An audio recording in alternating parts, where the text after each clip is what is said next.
Anybody new today? Hasn't been here before? Hi, There's Paul. Dan R. How are you, Dan? Nice to I'm meet you. I'm Brian. I'm brand new. You what? I'm Brian, and Oh, I'm new. Brian, yes. Yeah. Hi. Brand new. So, uh, how did you hear about this, if you don't mind me asking? Actually, it was through one of my Rupert Spira groups that I was turned on to you. Rupert won't be happy about that.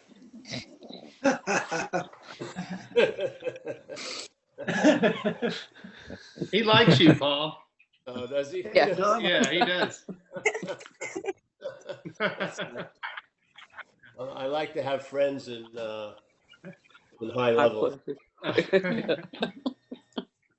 Hey, so if you've been to Rupert, I've never heard Rupert, but let's just give you our little take on the basic of non-duality, just looking at the words themselves. So obviously non means not, and then duality means two. And then there's a very nearby duality, which would be called dualism, the subject-object interpretation of this event, called our lives. So non-duality isn't really, uh, because it's a fact, it basically points to a negation of an assumed fact.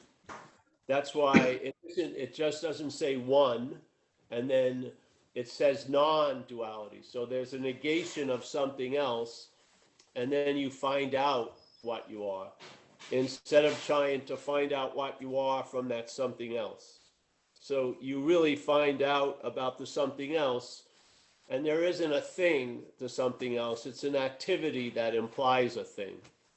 And so when you have a certain understanding of that and you get some free samples, you get some hits on it, then you start feeling or finding out the essence of non-duality, which the only way it can be described is not two. Yeah, because you can't describe that, but you can describe what we're not.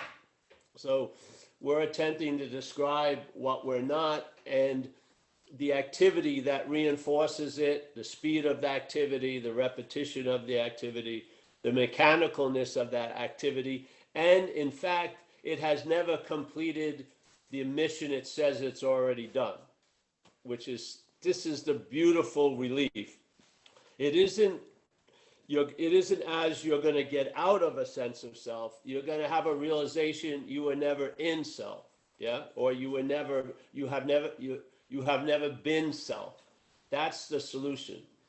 So the head is an activity we call selfing, the mental state, and then there's the perceptions and the interpretation of all these processes. There's the memory, the thought system, the perception, and then you get a narrative or an interpretation playing all day about yesterday and tomorrow. Yeah. And actually just filling the airspace of now.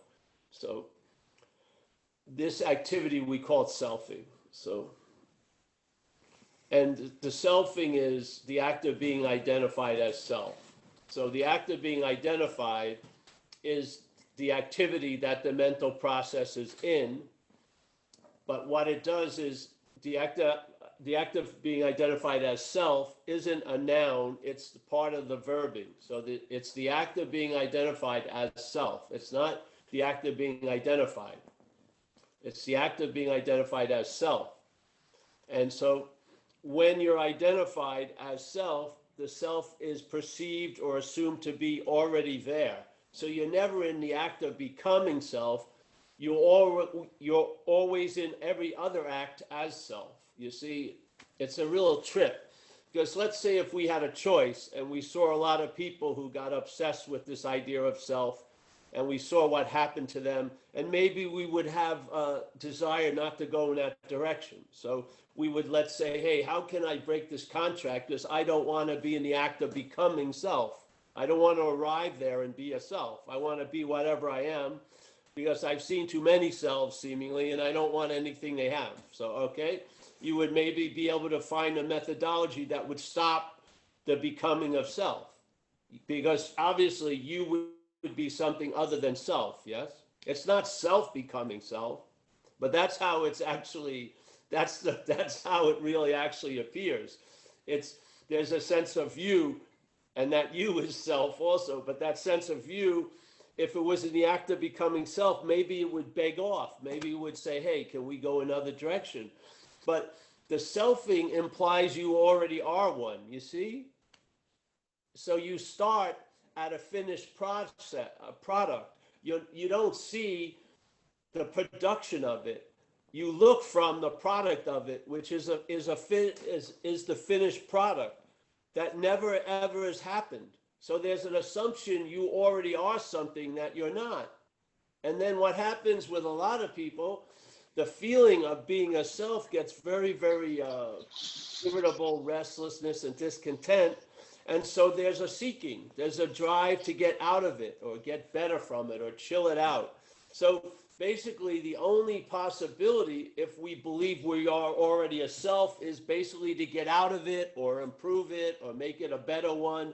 And then we have magical thinking of like a transcendent self, the authentic self, and all this. But basically, we can't get out of what we're not in. Yeah, because we've assumed we're in it already. So basically, and you're not. So there's never an act of becoming self. There's the act of taking yourself already to be that. Yeah. Now, how are you going to get out of it if you start as being it? Yeah. How are Yeah. you going to get out of something you're identified as? You'd Well, have to see the act of being identified.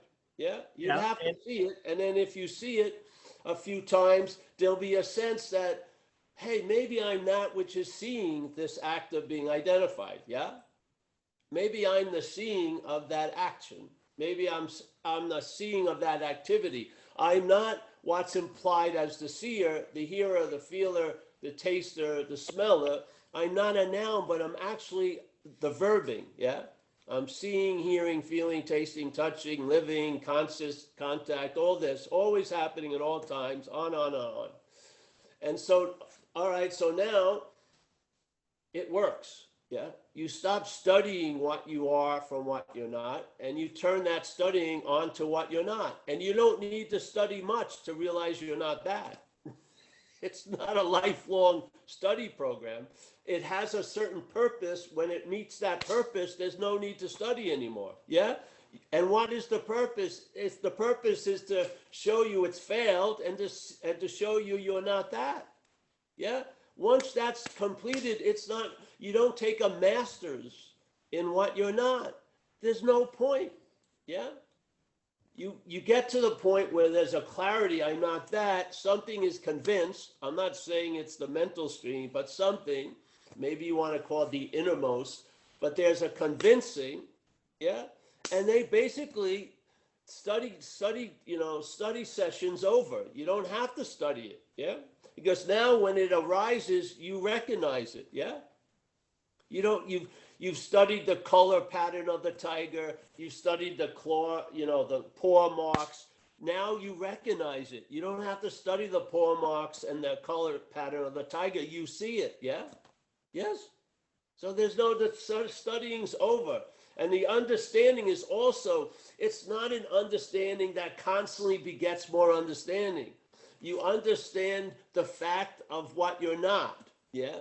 And then you're in the process of finding out and resting in what you are. Yeah. So and the knowing is completely dismissed because you can't know what you are. Yeah.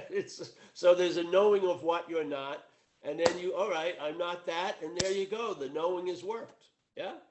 So you're using, in a sense, the system to bring about the recognition of the failing of the system. Yeah. Yeah. So because how can you study something that's indescribable? You can't weigh it. You can't measure it. You can't give me the seasons of it. All right. It contracts in the winter, expands in the summer. It's unknowable. It's incomprehensible. So why do you want to try to understand something that's incomprehensible? Yeah? Why do you want to know something that's unknowable? Why? It's pointless. Yeah? You must think you're something else, and you must think you are something else. What you are is something else. And you're applying the logic of the system that is the failed system, and attempting to apply it to the solution, which is not something you're going to know or study or become. You already are. There's no requirements concerning being what you are. The only requirements that you run into are the ones you have, and then they get dismissed after you fucking try to fulfill them. And you say, oh, you realize the futility of it all. Then there's just an exhaustion, and then the obviousness is there. It's available. It's not available when you're stretching out and seeking and trying to grasp, but understand why is that? Because you're using what you are to look for what you are. Yeah, you're using what you are to look for what you are. Do you need an 800-page book to convey that message? It should be like a slap. Yeah? Why is it that all this seemingly has failed? It's simply, it rests on the idea that you are what you're looking for. That's the basis of this whole thing called satsang. Yeah? The assumption which we feel as a fact is you are what you're looking for. Then why is it we're not whatever? Yeah? Well, because you're using what you are to look for itself. Oh, okay, thank you. Yeah. And then when it regroups, there's another meeting and you'll be reminded again. Yeah, that thing that just started stating something in your life, assuming to be you, you're not that. And so now you're like the rug. As soon as it wakes up to feeling that sense of claiming, it pulls itself out from underneath the selfing. Yeah? So then the selfing is just an activity floating around. It's not landing anywhere. It's not going anywhere. And it's not seemingly building anything. Yes? There's not a rug that you're the rug. Yeah? So if you don't believe that, then, could be a curious day. You come to satsang and these are novel ideas. I think they're pretty interesting. I like to go to a blog thing and then have a little debate about what I think about these novel, interesting ideas. These are not a topic of discussion. It's an invitation. That's what it is. Yeah. It's an invitation with warnings, basically. Yeah. You're invited. Yeah, you're invited, but what's going to show up ain't you. Yeah. What? Oh, yeah. So you can't just say you're invited to the party because something's going to claim to be the one who goes to the party. Yeah. So the invite comes with warnings. Yeah. And what are the warnings? All right. The mental state is very, very fast. It's going to do what? Life is going to be happening, and the mental state is going to claim it to imply there's the one it's happening to or the one that's doing it. That's what it does. Yeah? How many times do you need to see it? I don't know, once, 100, 800, I don't know. But there's going to be a point where a critical mass will build up and something will break. Yeah? And then 51% of the stock will move from what you're not to what you are. And that's the sense of presence in a way. Presence is like a large swath of interest and attention that isn't being directed by the mental state on all these fucking chores and journeys and picking up shit, yeah? It just rests there and you sense it. The interest and attention senses itself, yeah? Not because it's not moving, yes? It's resting, it's laying there. Then it gets to sense itself. That's presence, yeah? When was it available? Now. When will it be available? Now. Where? Here. Yeah. See, it's difficult to recognize something that takes no time to fucking recognize.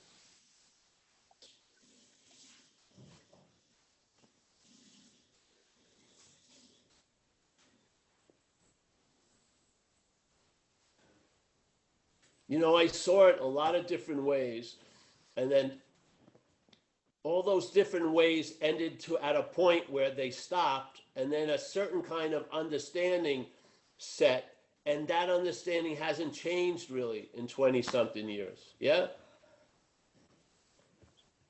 it hasn't, and it doesn't look like it's gonna change. Yeah, I've never had many things like that happen. I've never had where the book of life, you get to the fucking end and it's exactly explained in the beginning. Yeah. That's what happens. And all right, you can add some chapters, but I read it all. Yeah. If a new edition comes, tell me about it.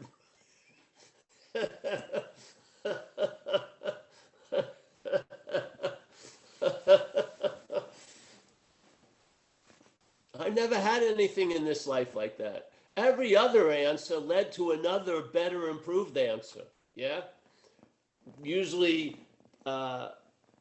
having a lot more traveling involved and going to more remote places and seeing people who didn't speak English and spending more times in dark little cave-like places and shit like that. And there was an answer led to another answer, led to another answer. When is it going to end? Well, it did. At least in this life so far, for like years and years and years, where I don't have any more interest or attention. I have no interest for another answer, none whatsoever. Yeah. I realize the insanity of it. I have. Yeah. It's not special. It just came to a point where you finally see it, you see the failedness of it sooner or later. Yeah. You're going to arrive there. And you know what? All the time that you didn't arrive there, when you seem to arrive there, all of it will lose any influence of missing or I blew it. You'll realize all this longing and shit is based on in time. And what we are is not of time. What we are is not of longing and blowing it and missing. And if I only would have added that number to the equation, it would have finally worked, or kissed that person's feet longer. No.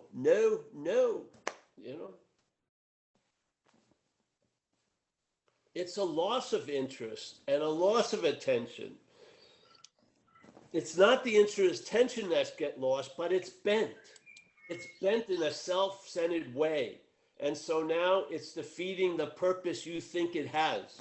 It's not serving you. It's not promoting you. You're not arriving at where you already are faster. You're not. Yeah. It's a deterrent in a sense. At a certain point in hearing and entertaining this message, it becomes a deterrent. It becomes a disservice. Yeah.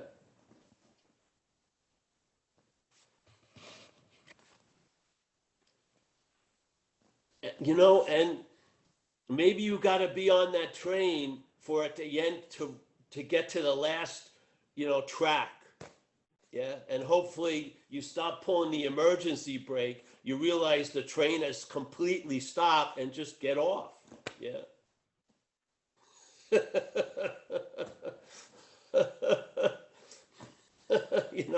Really look around. You'll probably see more than you ever did looking for everything.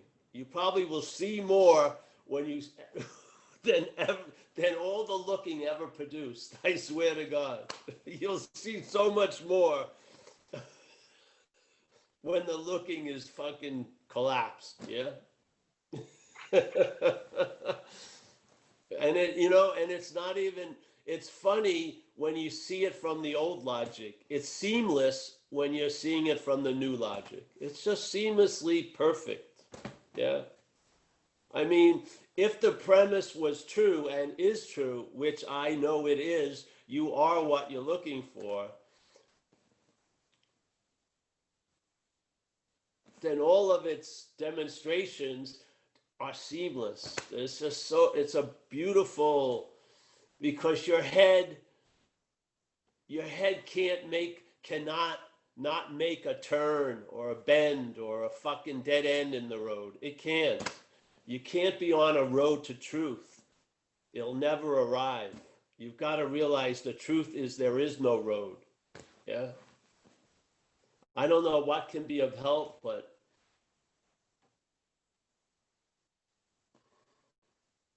satsang will have to do. Yeah. So if you're not convinced, or if you don't believe it, if you think you're really like a caterpillar in a fucking, butterfly and a caterpillar in the cocoon, and you're going to be the cocoon, the caterpillar and the butterfly, well, then this may not be the store to, fucking shop in. Yeah. But I bet you, if you have that belief, you're going to end up at this store sooner or later.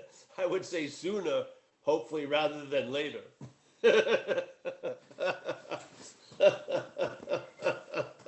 I mean, really, everything gets put to use. Why do you think that's the frustration of spiritual seeking is greatly put to use?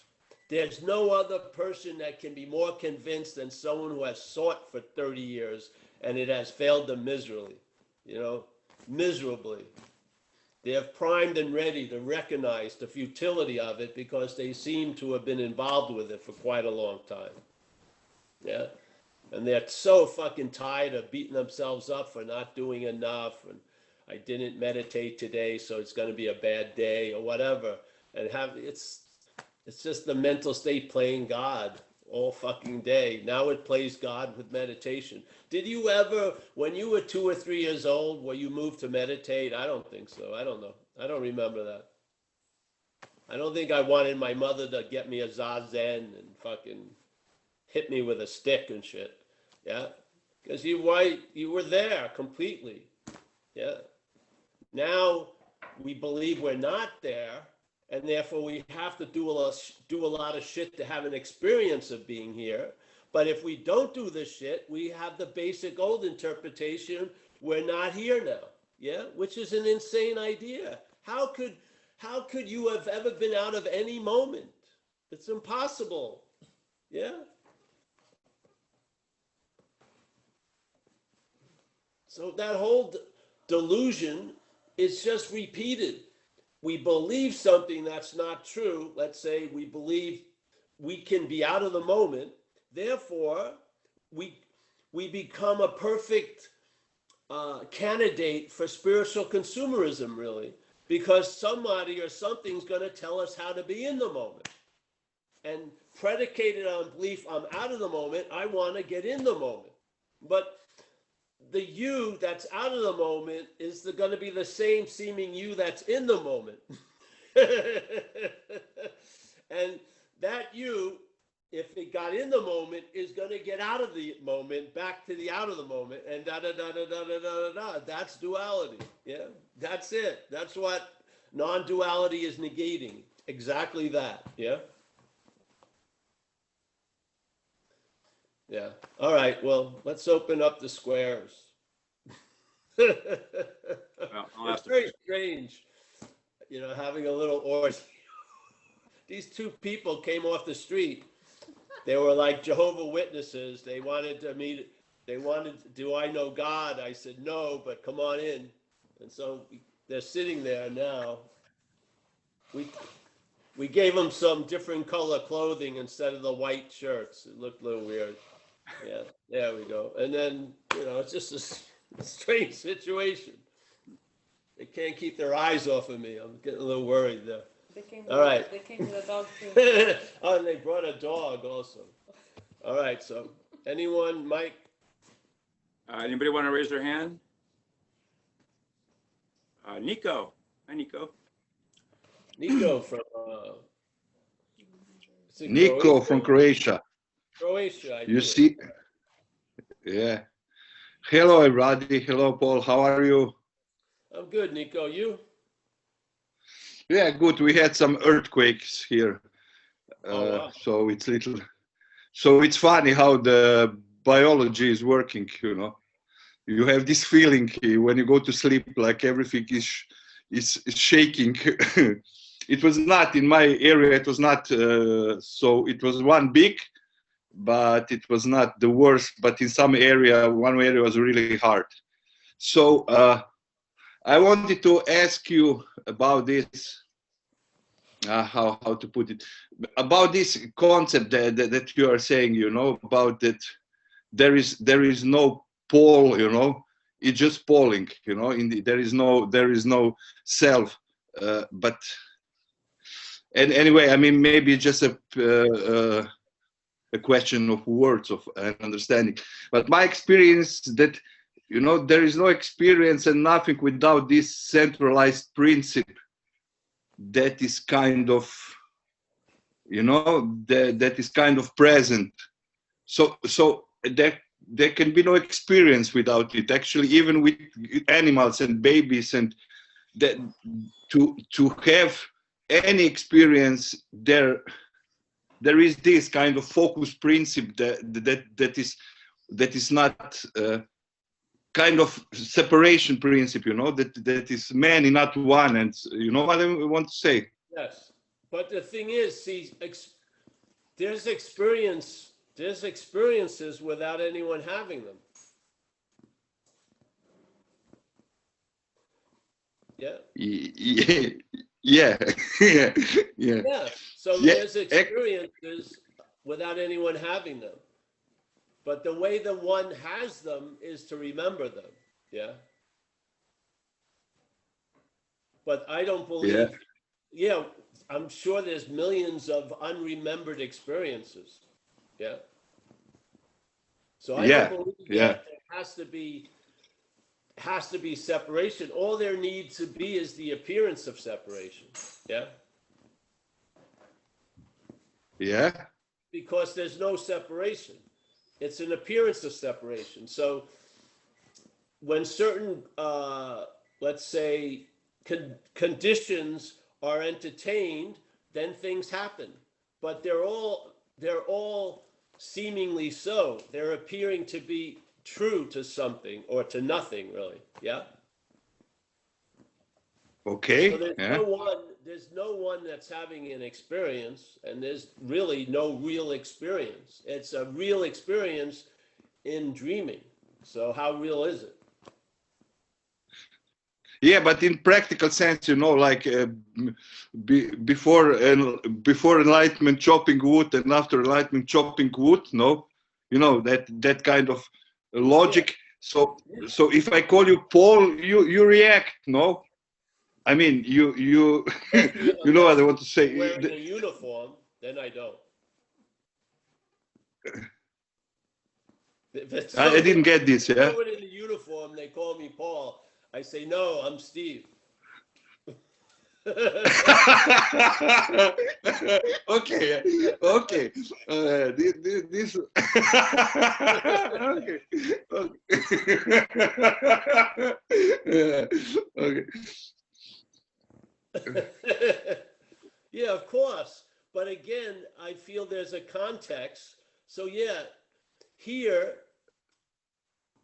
in this is why I say it's no, I don't think it's important to try to convince the dreamt that this is dreaming.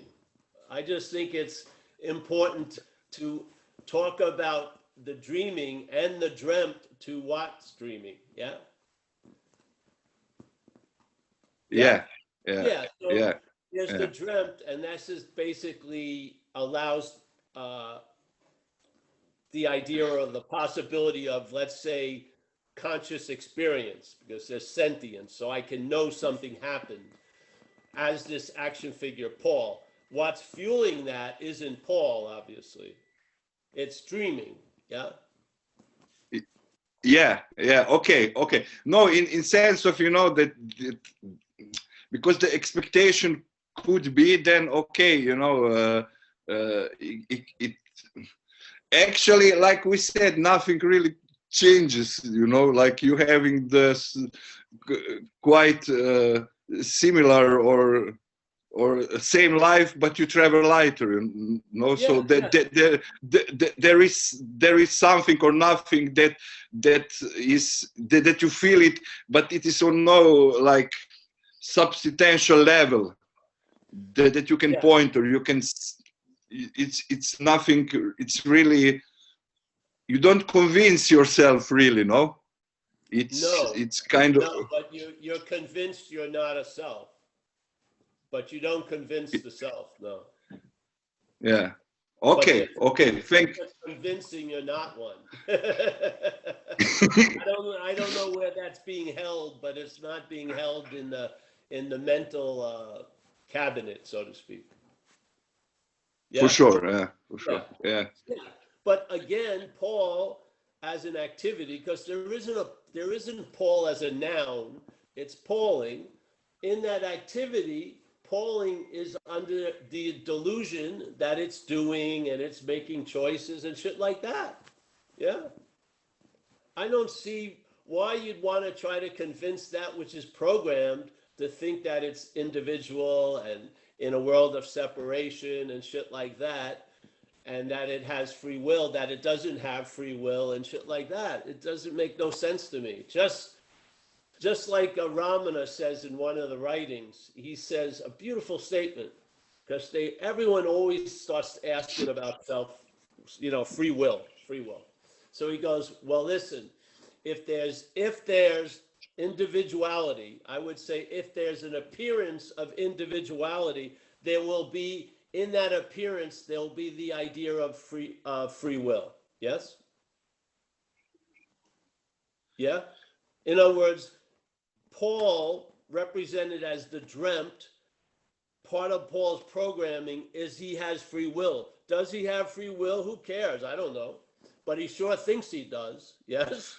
I don't think Paul Okay. will spend $3,000 for a week, unless it's in a very nice place with good food, to try to convince it doesn't have free will, because it's part of the programming. Yeah? Don't you think? So on the level of logic and mentality, there is always actual duality, no? However you put it, no? Yes. Well, yeah, I that's mean, the you, thing. The activity of dreaming is duality. Yeah, it's dreaming it's in a binary system, so to speak. Yes. So whatever input comes in, it's outputted in a yes, no, either I do this, I do that, subject, object. It's always this duality. Yeah. So what non-duality is just stating is that's not true. It doesn't say it's not appearing. It is. It doesn't say it's not how it's being, what's appearing is being interpreted by another thing that's appearing. It doesn't say that either. It's just stating a fact. It's not true. Yeah. Therefore, if what I'm seeing through a dualistic lens is not true, and I'm lending it all the meaning it has, which is a dualistic meaning, I'm not true. Yeah? That's the good news. You can't say it's not two and thinking you're going to live free from two-ness as an aspect of two-ness. You know what I mean? You're included in the not. yeah. That's the good Yeah. news. Not to that But it's not good news, but really it's great news. Yeah. How do you think there's a real dream that's dualistic? No, it's being projected through us, right? We're yeah, seeing the world we're living in. We're seeing it. I mean, which came first, the chicken or the egg? Yeah. yeah, but on the level of the experience, it stays the experience of subject and object. Yeah. The Well, feeling yes, of the the world experience. is the object. The world is the object, full of subjective objects, and we're the only subject, so to speak. Yeah. So in the world, there's a lot of Yeah, you, but there's only one me. So this run-of-the-mill you has been crowned a special you called me, but every one of the run-of-the-mill yous have gone through that same coronation process. So there's a world of yous, every one of them thinking they're me.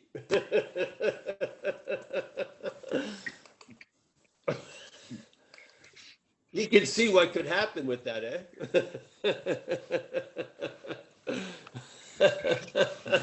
Everyone thinks they're the most important thing in this world.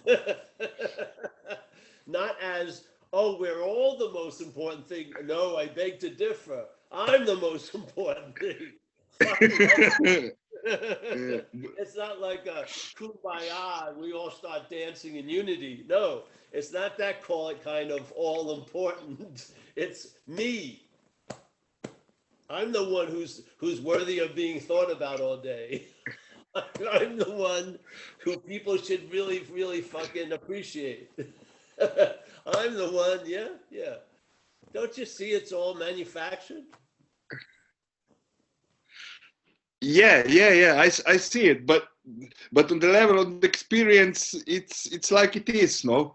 I mean, it's lighter, but it stays. You know, you Exactly. have. But why not? Hey, I mean, you know, to me, traveling lighter is way more than enough. Seriously. You know, why would you want it to be exactly like you are? All perfect. It's not going to be that. It's a dreaming of something else. So to me, you know, traveling lighter is way more than enough. Yeah. Yeah, I agree. Yeah, But can you that. imagine if you put Paul, the action figure Paul, in heaven? It would be hell in a day. Yeah. Get so uncomfortable and fucking feel like I don't deserve this. I should have done more. God made a mistake. Now I have tons of shame about being in heaven. I've watched it. I've watched people come over my house. They just got an inheritance of like $250,000. Yeah. They rushed over to my house because it started to provoke problems in their head. They're thinking, all my friends, I think, are going to treat me differently. And they started bitching about getting this $250,000. I said, hey, listen, kick down 70,000. I'll take some of it off your hands right now. I have a confidence I'll be able to enjoy it. You don't seem to have the ability, so give me 70,000 of it. Yeah, it was insane. But this is what happens. Why do you think it isn't this way? Because of us, yeah? People think they want everything, would love it to be stabilized and shit like that, but their addiction to selfing is expressed through contrast, through really distinct, terrible times and great times, yes? That's what brings out the picture of you in the fucking, the developing fluids. Yeah? So something that just was, look at it. What we are is completely available at all times, right where we are. How much interest is there in that? Yeah? But if you could have a map and say you have to climb these 7 mountains of hardness, and then when you get to heaven, it will stabilize. You'll fucking sign up for that. But if someone says, hey, you are what you're looking for, oh, fuck that. Shit. Yeah? That's too easy. There's got to be a lot more work involved. Yeah, that's why there's a lot more work involved. Because there's a belief there should be a lot more work involved. You don't see how powerful we are. Yeah? If you want to make it hard on yourself, it'll be hard on yourself. There's a playing God going on. Yeah? With people, oh, whatever. Don't you see it, Nico, really? We don't have the equipment to recognize what's already here. We don't. We tell things from comparing with other things. There's no other thing to what we are. Yeah? And we recognize something was here when it's gone. a lot of the time. This isn't ever gone. And it never appears to be here. It's always here at all times. This is not of the dreamt, you know. It's of the dreaming. So by seeing that we're not the dreamt, it lends itself to another, like being recomposed so that you can pick up the sound of silence, if you want to call it that way. Yeah. Yeah. You all right, Nico? Yeah, I went out a little bit, but I'm back. Thank you. Thank you very much. I mean, Back. That's the good news. yeah. No, How long we Nico, got? I'm happy you got in touch with me. Yeah. I'm always happy. yeah, thank you. Thank you, bro. Thank you. Yes. How You long didn't we miss anything when you went out anyway. I mean, yeah.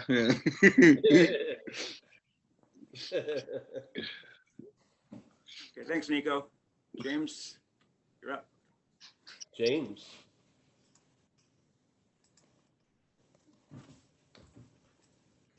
James? Hi, Paul. Oh, it's Hi. James from New Zealand.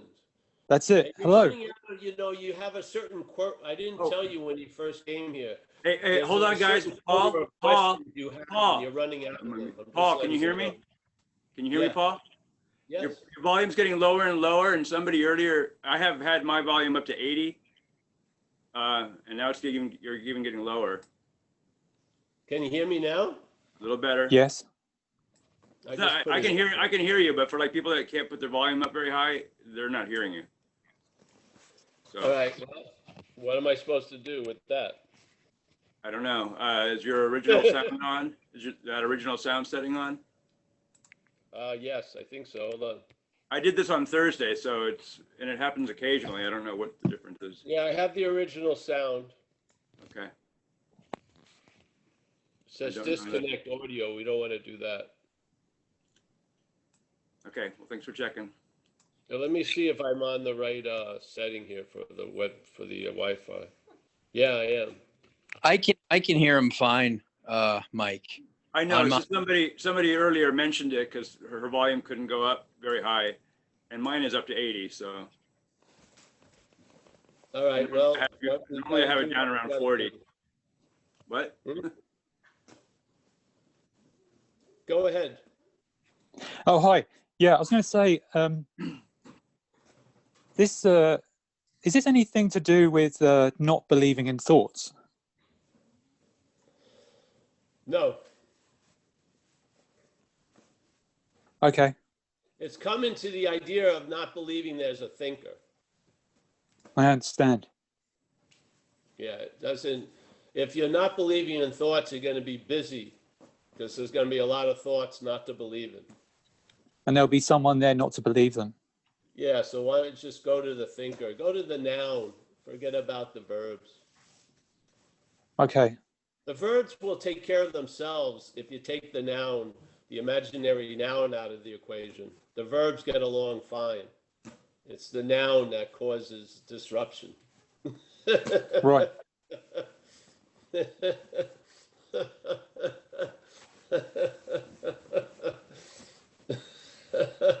The thoughts don't bother the other thoughts. They seem to only bother the thinker. Why not? I mean, isn't that a simple diagnosis? Yeah. Yes. Yeah, so. It seems though that in time, the more I hear this message, the more it sinks in, which Yeah. seems odd, if that makes sense. To who? Right. There you go. It seems And I was- odd because it doesn't fit the mental logic, first of all. So yeah, I'm happy to realize the mental logic is insane. I don't want to formulate shit to fit the mental logic. So let it feel as odd as it wants. Right. That's a good sign to me, really.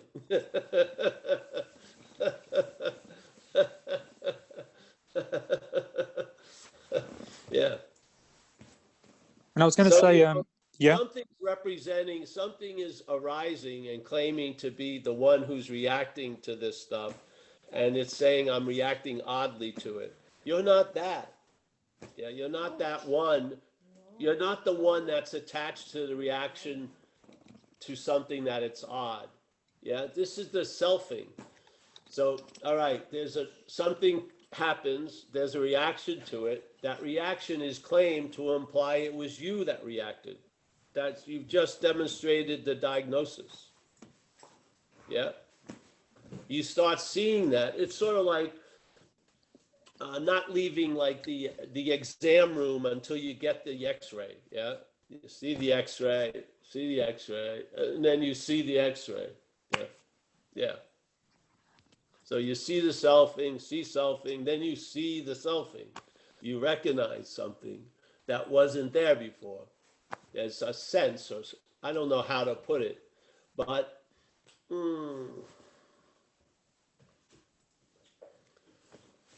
being convinced is close to it. You just know before you know shit. Yeah, you just know, hey, this is what's happening. Something arises, claims what's happening to imply something else. And then the something else is now put in a primary position. So you can use the example of noun and verb. Yeah, so here's the verb, the selfing. So the selfing, the verb moves, it arises when conscious contact occurs. So now there's a consciousness of something happening, be it a thought, a feeling, an action, a vision, whatever. The mental state claims that verbing to imply a noun. Yeah. But the noun that it makes up, when it presupposes it before everything and says it's been around for quite a while, that noun. It's never in the act of building. It says it's already so. You see, this is a tricky move, because if you were in the constant building of self, a lot of shit could disrupt that. But when the idea of self is presented, it's presented as a historical fact in the narrative. Don't you see? It becomes a very, very powerful assumption. Oh yeah, I've seen tons of sunsets. Yeah. I've had millions of thoughts. This day looks just like tons of other days. Yes, it's doing this constantly so that the attention and interest in what's happening gets focused or vacuumed to one point, which is represented as a noun, Paul. Yeah, and now Paul becomes the doer of everything, the seer of everything, the feeler of everything, the haver and the loser of things. Yeah, Paul becomes the end all and be all. And it's not true. Yeah. Yeah. yeah, So there you go. So if you can see the activity of selfing, you will truly have your rightful seeing there, because there is no self. You've never seen one, and that seeing has been verified. There's never been a self to see. It's an activity that implies there's something that's already there that has never been there. Yeah? Yes, it's a right, tricky maneuver. Time lends itself to magic tricks, yes? right, Because you can distract someone for a second and then something else can happen. This is what the mental process does. Ramana Maharshi says it beautifully. I think he may have meant something else, but I'm going to mean it this way. There's this which means before, yes? right, Presupposing. Supposing is like my girlfriend and I, we assume or we suppose a store is open. We don't call them because we're so sure of our assumption. Then we drive there and it's closed. It keeps happening, yeah? When we could just call them before we get in the car, but we're so sure it's open, we just go. Yeah, well, now we Yeah. don't do it anymore because we're not so sure that it's open. So we make a call and we find out, oh, the store's closed. Saves us a lot of time and trouble, yes? So Right. so there's a presupposing of this idea of being a long-lasting, independent, separate entity. So a non-existent thing being an existing thing. Yeah, and now that existing thing, which is not existing, wants salvation for itself. That's a problem right there. So what happens? Well, if that's the case, then your spiritual practices themselves are reinforcing the non-existent thing as being existing. How can they destroy it?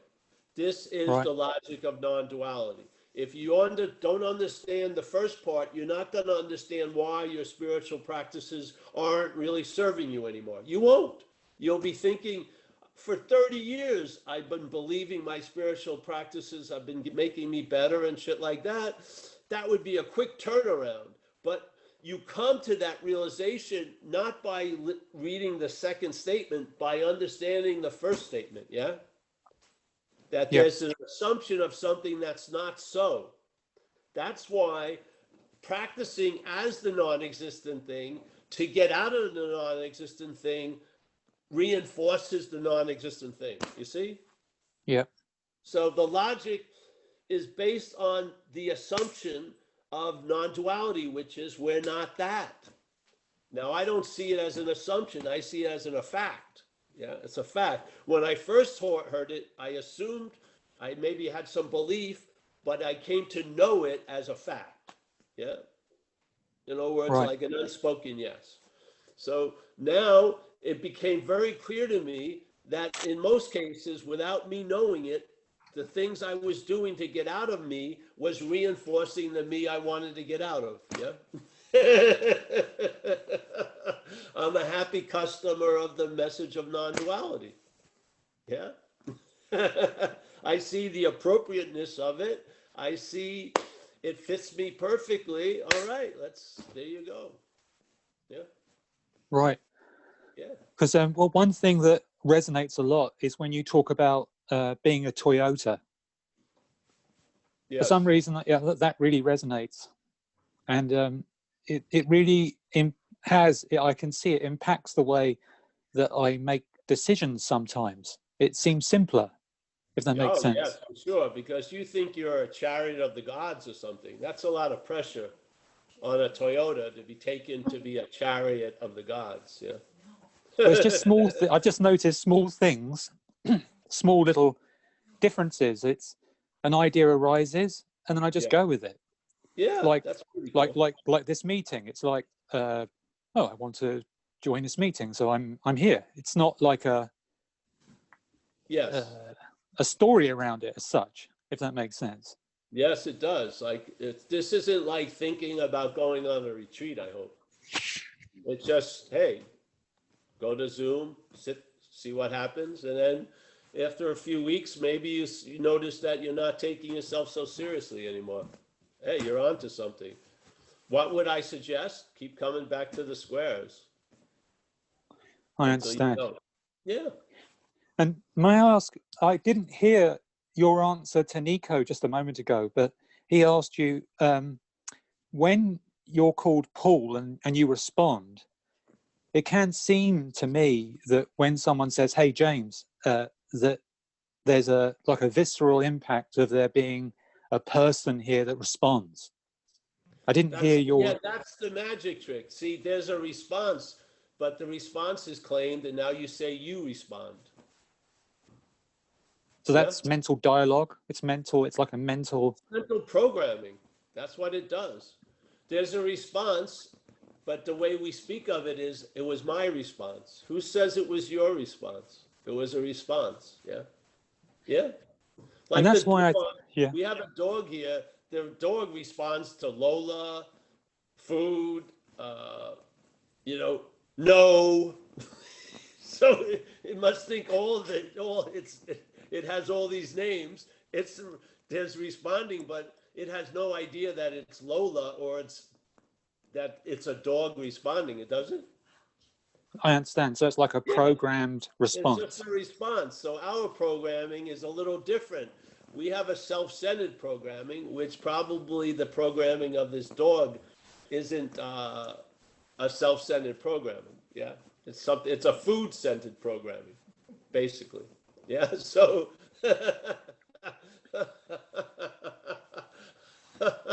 But so it responds, there's a response from the programming, let's say, and we have a response for the programming. Part of our response is a name put on it. Paul Right. responded. I responded. Why do you? It's like my girlfriend always says. Why do you say I'm gonna eat some food? What else are you gonna eat? You know what I mean? You can Right. cut out the some food. You're gonna go eat. Yeah, all right. You know what I mean? But there's Yeah. this add-on. So what happens with most of us? There's a before add-on. Yeah. So there's the response. And the funny thing is, it's an after add-on response, and then something's added, but then what was added says, I'm the one who did the response. You see? There's the diagnosis of selfing in time, not just the illustration, but capturing the time quality of it. Yeah, yeah. Right. Because that's what brought me to my earlier question, which was to not believe in thoughts, but that is presupposing another non-believer in thoughts. That's Yeah, what you're. yeah, there'll be an act, there'll be a process where there'll be a believing less in thoughts, but there doesn't need to be a you for that to occur, right? Yeah. Right. Yeah. See, the you is added, but then it's always placed before everything. And this is the bondage of self, really. So what comes after could have gone in a whole other direction, but then it's claimed and it's used to bind this whole thing with this idea of self. Yeah. And so we don't realize that things really don't have meanings. They're given meaning by the dreaming. And then that meaning sometimes bites us in our ass, but we gave that the meaning to be able to do it. Yeah. And you mean that this meaning is given by what? The I mean, process is giving the meaning of living this, that there's someone that's living for sure. Yes. right. But the illumination is from who I really am, isn't it? Yes. Well, the illumination's always, the lights are always on. There may be little flares of light and shit, but there's light is always on. Yeah. Because it can Like seem that. Ramana Maharshi says, this isn't a realization, I'm paraphrasing, but he says that which is realized is always realized. Yes? Right. Always realized. It's not like there's no realization, then you have one. That which is, it's always realized. So he had a great story about, I think I'll use it now. A lot of people have heard it, but the lady with the necklace, yes? It's a famous one from Ramana's stories, probably, from India. So this lady has this beautiful necklace, and then she loses it. Let's put quotations around the word losing.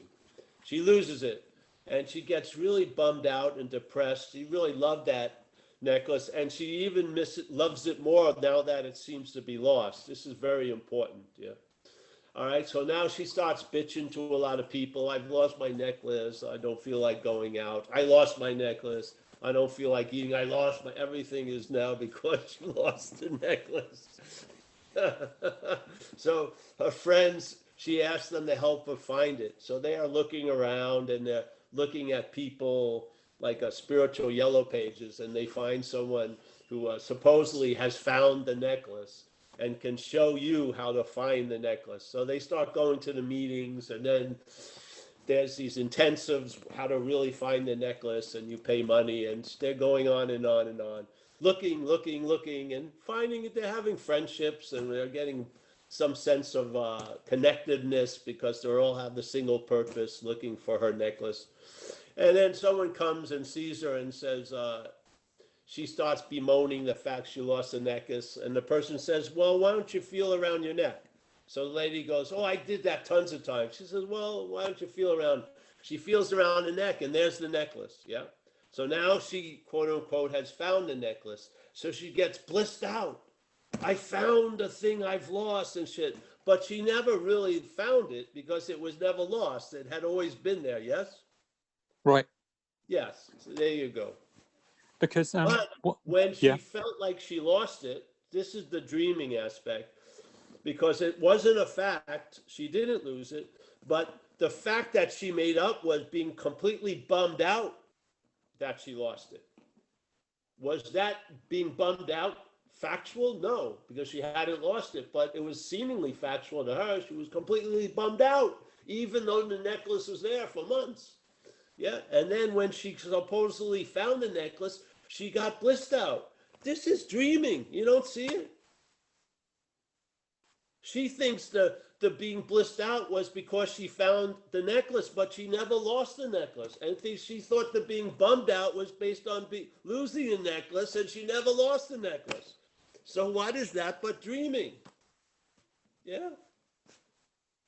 You dream, you believe you've lost the necklace, and therefore you get bummed out. Yeah. Because And then the only thing that's going to unbum you out is find the necklace. But now you're in a dilemma because the more you look for the necklace, the more it seems to be lost. What? Hey, what? Oh yeah. You don't see the connection. The more you look for the necklace, the more the belief it's lost gets galvanized. Don't you see it? Then the real joy, then you have the joy of finding it, but I bet you she lost it again in 2 weeks. Yeah. Then she went to another teacher. Please help me. I'll show you $5,000. I'll help you for a couple of weeks to find that fucking necklace. All right, she finds it again. Now she's become an addict. And this is the addict mentality. She has to believe she lost the necklace to get the rush of finding the necklace. You don't Right. think this is happening now? Yeah, because one thing I notice is that I'll say it. I have had moments of clarity and moments of you can say intense presence, and then I can see now that selfing, me saying that I've had those experiences, and then I'm trying to get that back. Yes. So you're not that which had the experience, and you're not that which wants to get it back. That's the traveling lighter right there. Yeah. Can you say that again? Sorry. You're not the one who had the experiences, and you're not that one that wants to get it back. That's the traveling lighter. The heaviness isn't a weight you're carrying. You are the weight. Yeah, there you go. In other words, this isn't something you have to put down. How can you put you down? Yeah, you'd still be there. It's recognizing you're not that. You're not that you. That's, has to get, go back and find that and have that experience. You're not that. So the race is called off.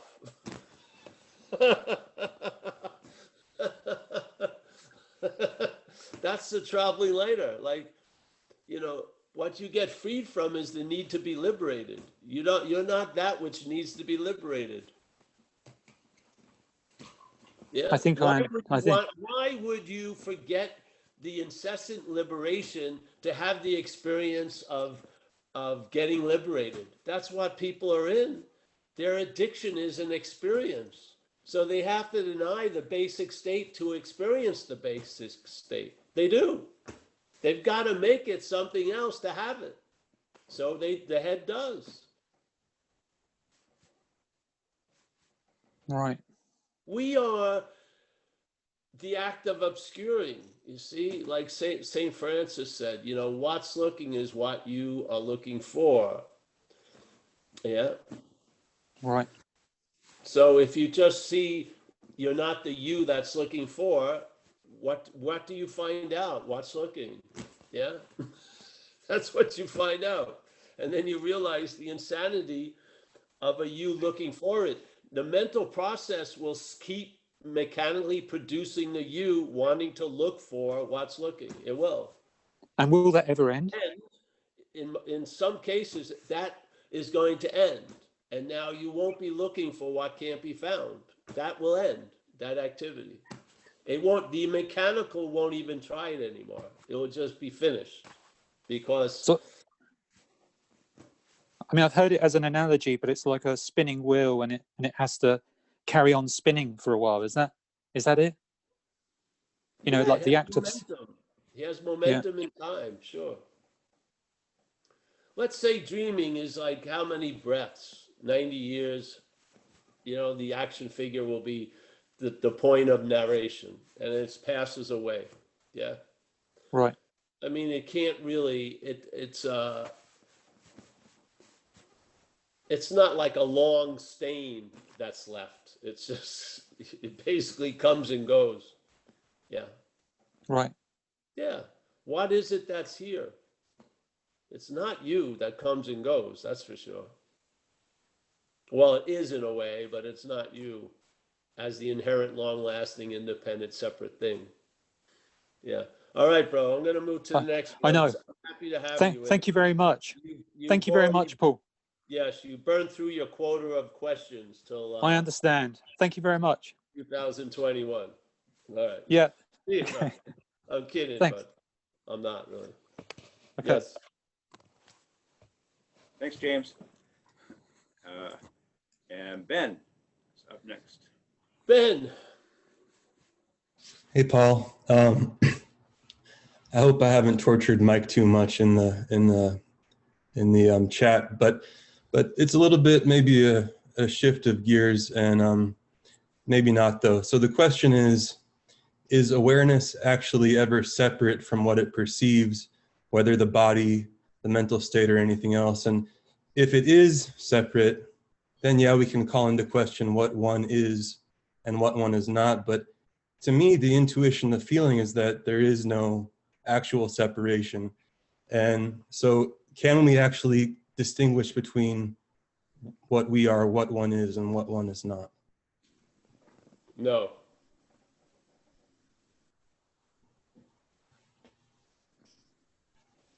But in the dreaming, you can.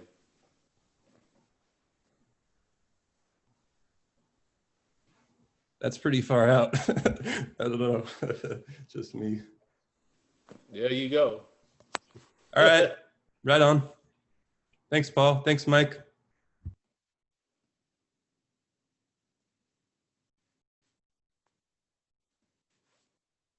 That stunned everybody. That's good. I was on mute, sorry. Thank you, Ben. Ralph is next. I love those moments. How you doing, Paul? Hey, How are you doing? good. Who's this? Raph, Raph Oh, from the Raph, Wrath of yeah. God, or whatever you called Wrath. it yesterday. I'm calling you Wrath. Like I'm going Yeah. to call you the Wrath of God. Yes. That's good. That's my ego likes that. I've got to find you. But yeah. Duality and decision making. Paul goes to a museum. Let's play a. And I tell Paul and God, and I tell Paul, you can take one painting out of these two that are here. And Paul makes a choice and says, I'm taking either this one or that one or none. So how is the state of non-duality when you make a decision? How is the state of non-duality when you're making a decision that it has consequences, good or bad or whatever, or ugly or, or all of the above? How is the state of non-duality when you're dealing with that type of left or right, painting number one, painting number two, It's door A? non-dual. That's Is the what? state of non-duality. So which painting are you going to pick up, one or two? I don't know. I haven't looked at them yet. Okay. But yeah, see, all this is happening, let's say, in a dreaming sequence. There's decisions, there's this or that, yes or no. But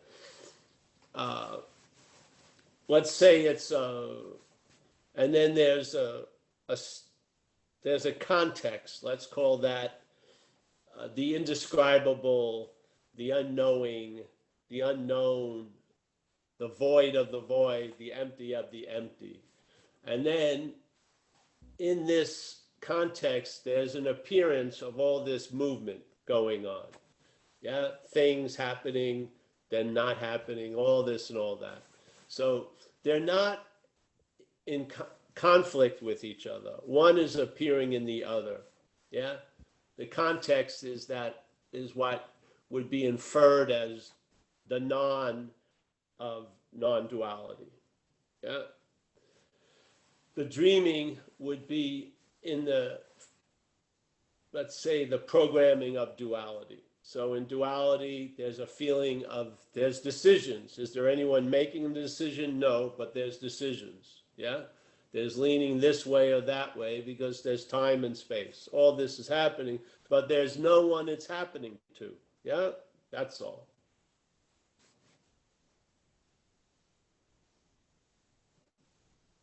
Thank you. Yeah. And the whole, yeah. See, it's like people, they can't understand how there could be a verb without a noun doing it. So it's usually like, if I didn't do it, then you didn't do it, then God did it. Somehow we want to have a cause for everything that's going on. Well, sorry. It's just what's happening. Yeah, there's no beginning or end, and there's no one who began it, and there's no one who's going to end it. It's just going on and on and on and on and on. Yeah, verbing, and then the act of the act or the implying of a noun, which is a verbing. The act of being identified as self is not two things. It's not a verb of the act of being identified with a noun called self. It's the act of being identified as self. That's the whole verb. Yeah. Yeah. So I hope that didn't help, because I lost interest as soon as you said I walked into a museum. I was thinking of a supermarket, but that was too many options in a I would have gone supermarket. with the cafe. Maybe that would have got the attention. All right. Thank you, sir. Appreciate it. Thank Yeah. you. Thank you, Ralph. Philip Pratt. is up. The Jehovah's are getting a little unruly. They're over here. Yeah. All right. Nothing. I have no problem with Jehovah Witnesses. It's just a comedy skit. Please don't. Yeah. Just trying to have some fun. Yeah. All right. Anyone else? Yes. Hi, I'm Melina. My name's Melina. Oh, Alina, how are you? I'm good, thank you. My question is how does, or where does responsibility and service figure or reside in the space of non-duality, or the fact of non-duality? Well, That yeah. question comes Say from relation to non-duality, the idea of non-duality. Yes. I'm sorry, say that again. In relation to the idea of non-duality, let's put it that way. Rather than the idea, Yeah. I'd like to get your perspective on where it lives, where it resides, how it's enacted. In a way, just to put a little bit more clarity of where that question comes from. When you were telling the story about the woman with the necklace, I wanted to shift the camera, the focus in that telling of that story from the woman with the necklace and her dreaming to those that were helping her or on the journey of helping her find the necklace that she never found or never lost. Yes. That's what I'm asking. I'm asking, where does the other in their action relate to? Yeah. All right, let me go. Well, let's call it in the dreaming. Yeah.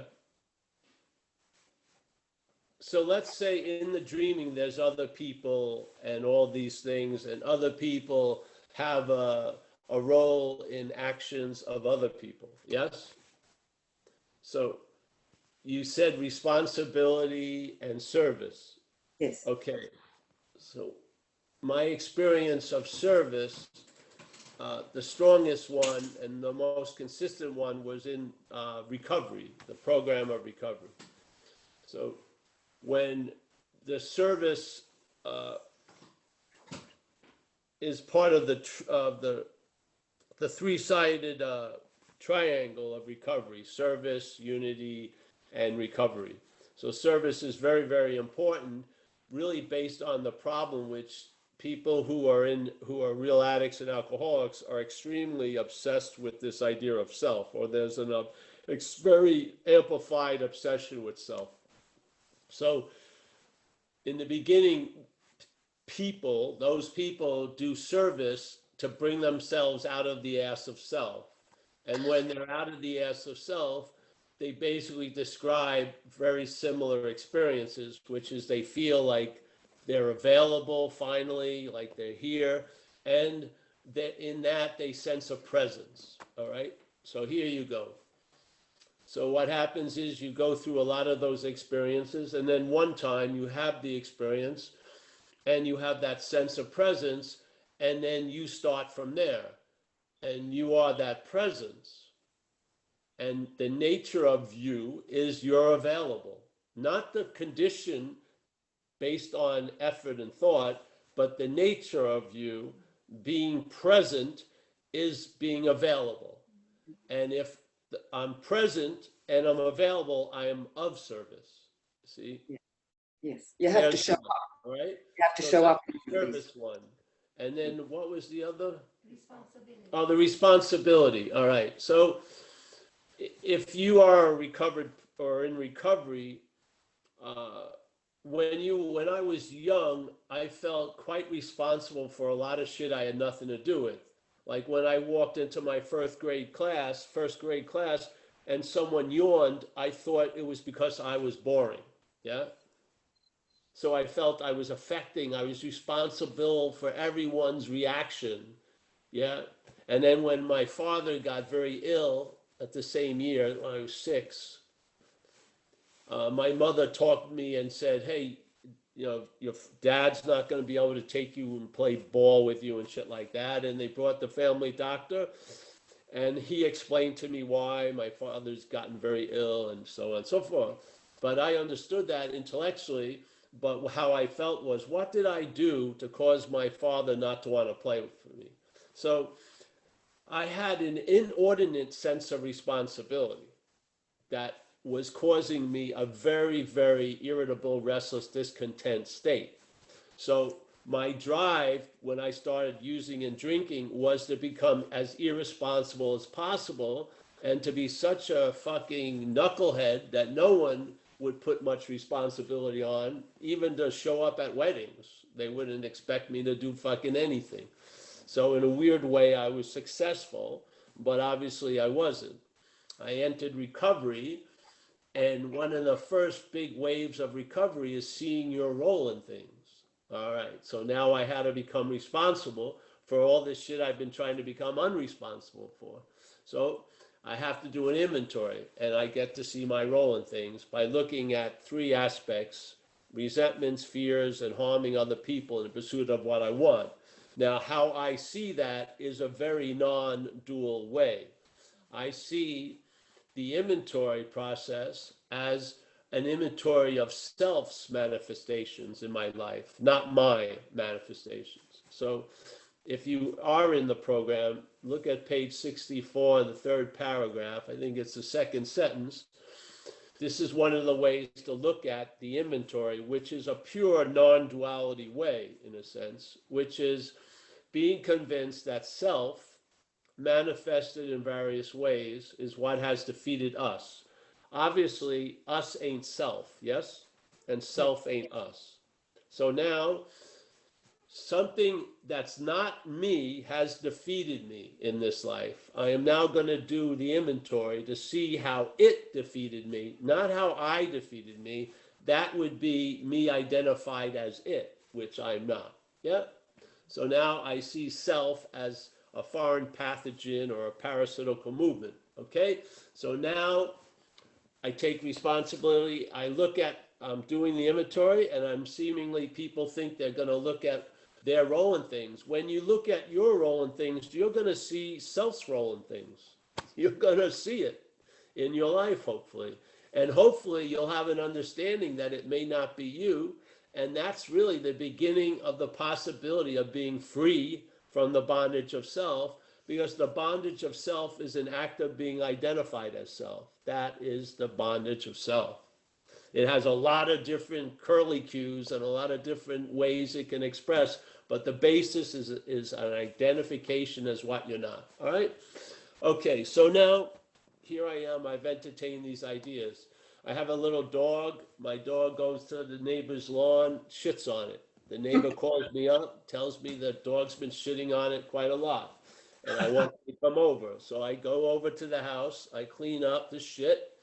I leave. I decide I'm going to walk the dog down another street. And basically, I did all I needed to do. I forget about it because I didn't take the shit. The dog took the shit. It's seemingly my dog, so I'm accountable for it. But you're never going to convince me I'm responsible for it because I didn't take the shit. The dog did, yes? So I feel that, I don't know if you're in recovery. I'm speaking as if you are. I feel the book of recovery was written, and the most time they had in recovery was 4 years at the time. It's now been 70 or 80 years. And I think there's another wave of recovery. Here you are, completely insanely thinking you're responsible for everything. You try to avoid that at all costs. You come to recovery and you face up to it again. You become responsible, and in becoming responsible, you see the parasite's role in thing. And now you become accountable for what the parasite did, but you did not do it. So now there's an ability to be truly, truly free of guilt and shame by recognizing you were dancing with a gorilla. You were going to stop when the gorilla wanted to stop. Yeah. So there you go. Thank you very much. Yeah, you're welcome. Thank you. Thanks, Belinda. Jerry is up, and then you, Keith. Oh, Gary? Jerry. Oh, Gary. Jerry Missner. Yeah. Hey, Yeah. Paul. Hey, Gary. Trying to find you. Oh, there you are. Here I am. How are you, Paul? I think it's Jerry, not Gary. It's Jerry, yeah. Jerry, yeah. Hey, thanks, man, for your service both to the recovery and to the non-dual world. Really appreciate it. Thank you. Question for you. question for you. Yeah. So intellectually, I can kind of say that which is aware of me and me are not two. I kind of get that, and it comes and goes as a felt sense, if that makes sense. So it's here intellectually, and in the body it comes and goes. My question for you is, when it goes, it's most often when I'm around anybody besides Jerry. So to make that clear, I can be out. Today I'm in Vancouver, British Columbia. Today I went out for a walk with the dog, 10 kilometers, beautiful stormy day out in the woods, listening to some non-dual recovery stuff, and amazing, no separation. It's all good. Then I come in and talk to anybody in the house or anybody else, and I'm an irritable prick. So trying to reconcile these two, I'll just leave it there. I just wanted to bounce that off you and whatever comes up for you, man. But the same seeing that allowed a noting of being in the woods was the exact same scene that allowed a noting of being a prick. Yeah. 100%. Yeah. So therefore, the outer conditions and circumstances, and also your emotional, physical, and mental are also outer conditions. Yes? Yes. Yeah. Those things change, come and go, seem extremely different than another. It could be in a flash, but that which they're appearing on or in doesn't. Yeah. So Yeah. you'll be drawn back out of the two-ness and more rooted in the oneness. Not you, but there'll be a sucking more as you go on. Yeah. You won't Yeah. see such a contrast in the woods or the other. Yes. Yes. The contrast, and then you won't see such a contrast in the outer parts that you call in. Yeah. The coming and going of emotions and shit. They'll sort of lose their distinctions after a while because the context will become more and more influential in the content. You know what I mean? And when Yes. the context is influential in the content is not so significantly defined. Yes. Right. Like borders aren't so thick and highlighted. Yeah. Yeah. Thanks, Yeah. man. Yeah, that makes sense. We're in it now. See it. The effects of that which never changes are in a way always changing with this that changes. Yeah. So Right. yeah. What do you think that which doesn't change that does here? It affects change. Probably the greatest change because the source of it is from that which doesn't change. Right. It has a different quality than all the shit that's changing all the time. It just does. You can't, after you taste a few times, you can't argue with it. It's just, yeah. Did you Thanks, get to a? Thank you. Appreciate it, Paul. Yeah, yeah, and keep coming back if you like. Yeah, Thanks, man. I appreciate it. yeah. Not that I say no to anyone, but just keep coming back. Yeah. Thanks, man. Thanks, Jerry. And Keith. Hey there, Paul. How you doing? Hey, Keith. We must be destined to talk. When you were telling the story about the dog pooping, I'm out here on the lawn with my dog, and he, at that very moment, decided to crouch and put out a big poop. And I didn't have a bag, so I grabbed a bunch of leaves while you were telling the story, and I grabbed the poop and put it in the curb. So that's a good introduction, I guess. I hope you're gonna go back there later with a bag. Well, it's in the Keep street. Julie accountable. It's in the street, so I don't think it counts, but those are the boundaries. That's my selfing draws those boundaries. It's not mine anymore. All right. So I'm just recollecting, maybe because it's the end of the year and the beginning of the new year, the whole space that we're in. Something that, one of the themes in the message you've said before, that something really landed for me one time when you said, you're either seeing the false assumption or you're seeing from the false assumption. Yeah. You either see the selfing claiming to be a self, or you're seeing from that. And that was a reversal for me.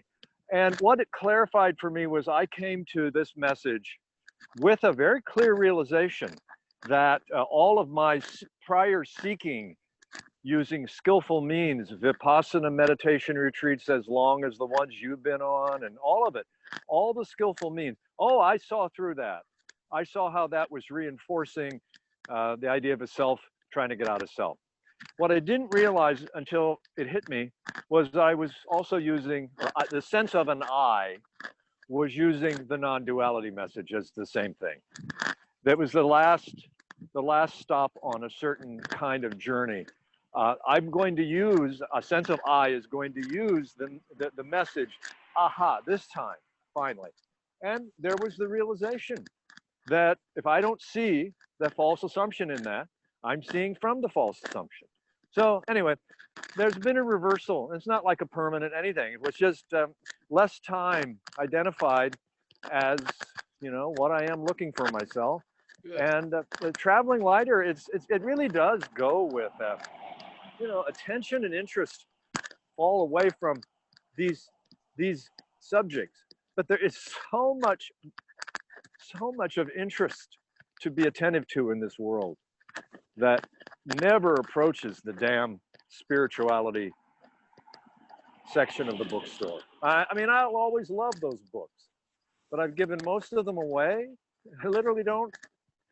They had too much dust on them. So anyway, just really appreciative for the core message here is I'm either seeing the false assumption as what I'm not, or I'm seeing from it, and I'm going to do another round of suffering, another round of skillful means trying to get out of it as myself, the whole 9 yards. So thank you, my brother. Thank you. Thank you, Keith. And we'll see you before you go. Yes, you will. We'll connect. We'll connect. You know, on this point, it reminded me, see, the message of non-duality is you are what you're looking for. That immediacy and that always available at all times gives us a flavor to see that which is always moving. Yeah, because a lot of paths are moving. So non-duality really allows, in a dualistic view of viewing, produces a big contrast to the activity of selfing because of the stillness and the immediacy of the basis of non-duality. So it's a beautiful idea to really see what you're not. It is. Well, and I had not realized until you used the phrase early on in the message that so much of spirituality is like a call to arms. You know, spiritual seeking is a call to this time, this retreat. Oh, I'm going to sit with this teacher this time, etc. I'm going to go to this retreat. And I got that. That's another one I got. Oh, yeah, spirituality is always a call to arms. I'm going to stop doing that in non-duality. And yeah. What I was doing was issuing a new call to arms. I'm going to use non-duality to get out of it. So you said when you know you've the been power of satsang. We come together and then we can see the mistake. Yeah. And it's putting down the arms. That's not just an idea like, oh, I think I should now put down the arms. That's what Paul's saying. No, that's not what Paul's saying. If I'm trying to put down no, it's the realization there's no arms to put down. They're already put down. There's nothing to stop. There's no ceasing that needs to for me to do. It's a ceasing.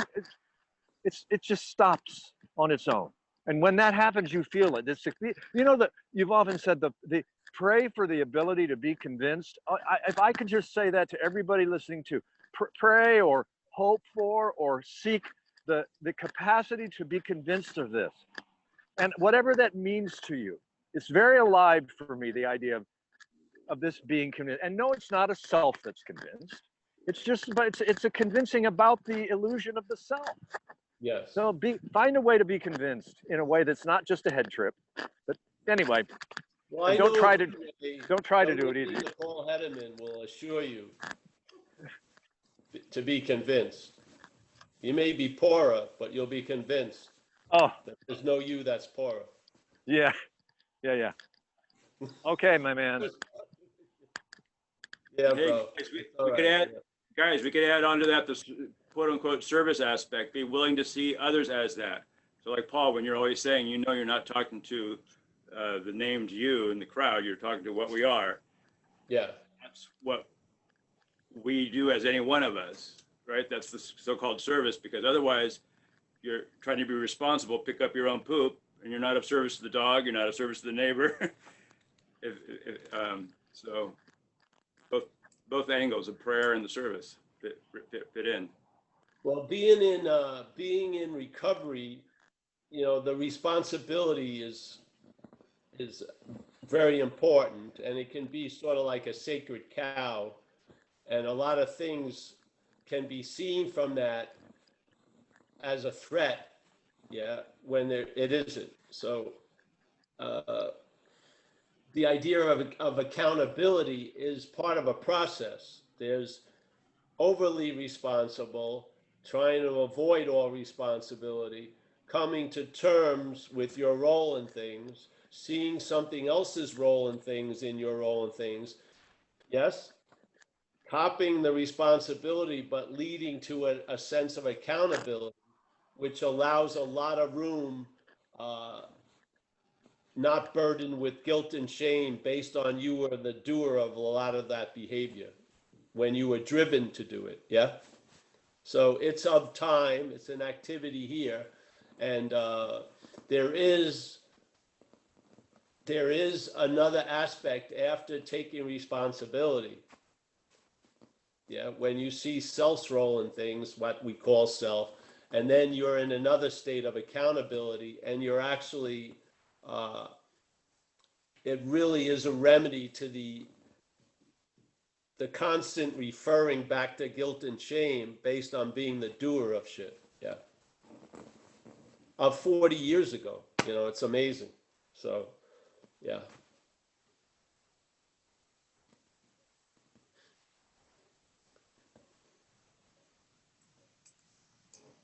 Yes, Mike, anyone else? No other hands up. Oh, that's cool. The Jehovah's are getting a little antsy, so.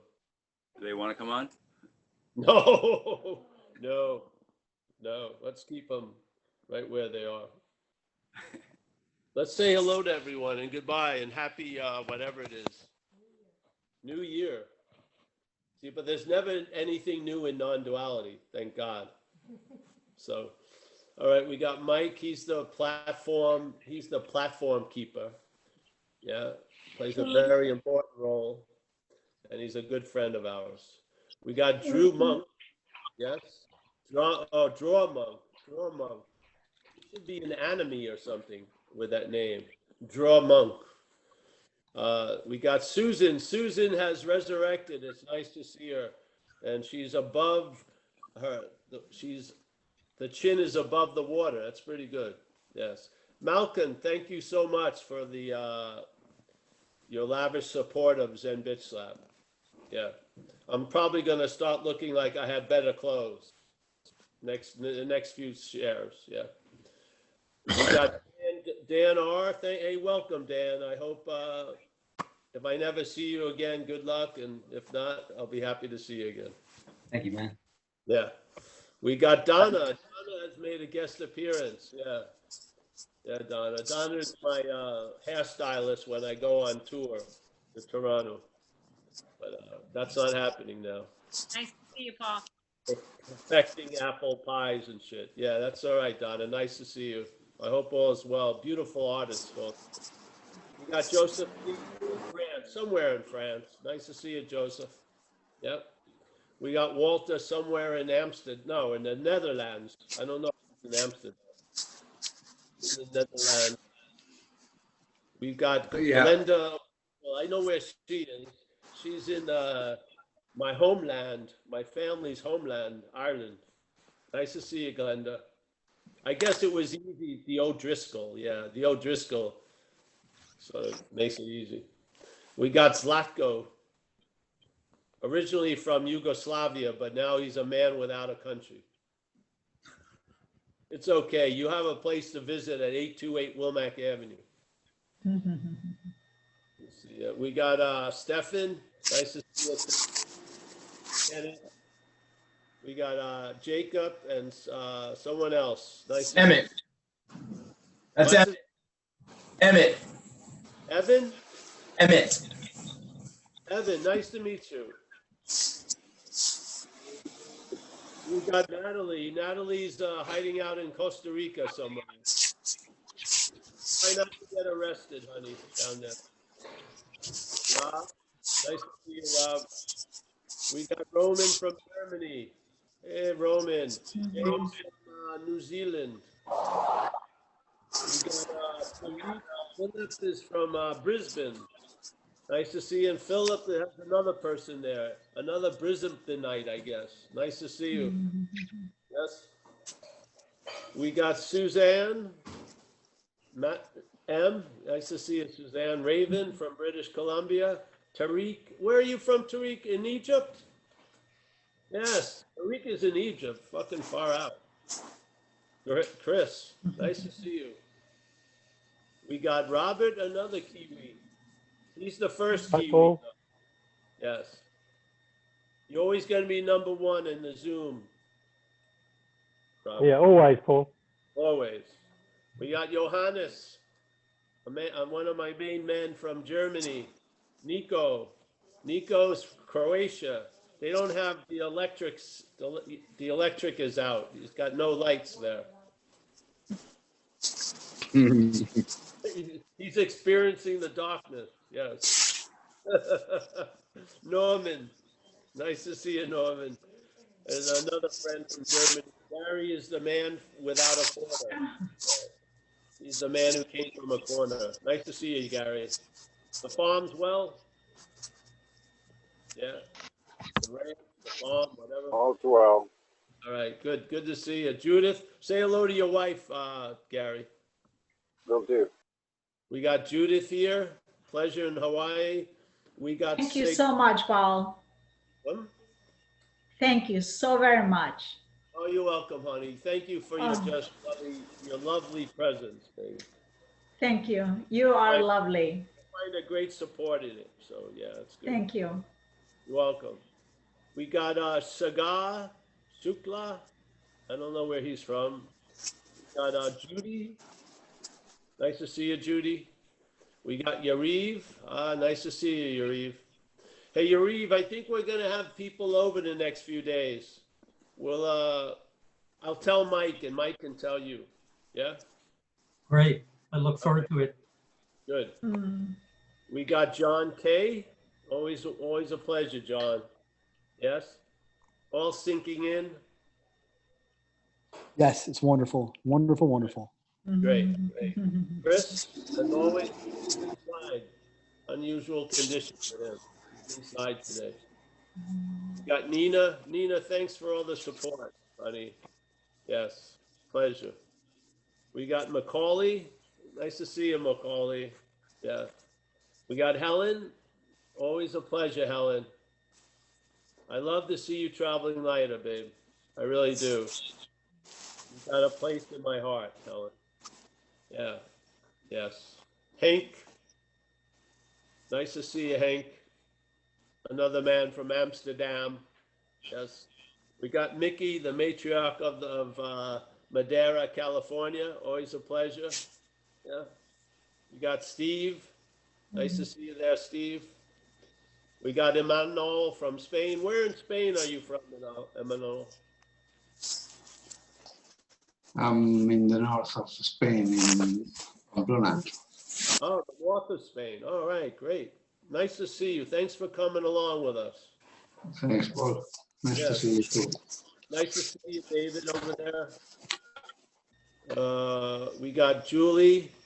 Julie's got some, I'm going to go that direction soon with the hair, Julie. I'm going to do a Rastafarian look. We got Alan and his brother. We got PK from Rockville Center. He's got a strange outfit. I don't know what he's planning on doing, but yeah. I know. We got Josh. Josh, is he back? Are you back in Melbourne or are you still away? Oh, that's nice. Still in port, but I wish, yeah, it's terrible out here today. It's what? It's raining. It's raining, so I'm stuck in my cabin with my no self. It's raining here also. Kaiser, Keith will talk to you in the next day or two. We and Nick and Benjamin and whoever. Let's see. We got Raph again, not Wrath. We got Amelia, Nancy, Izzy. Thanks, Paul. Nice to see you, Izzy. Rob. Was that me? Of... That's a different Izzy. That's a different Izzy. No, you're not. There's somebody named Izzy. That's not me. I'm the real one. Oh. I know you're the real one. There's an imposter.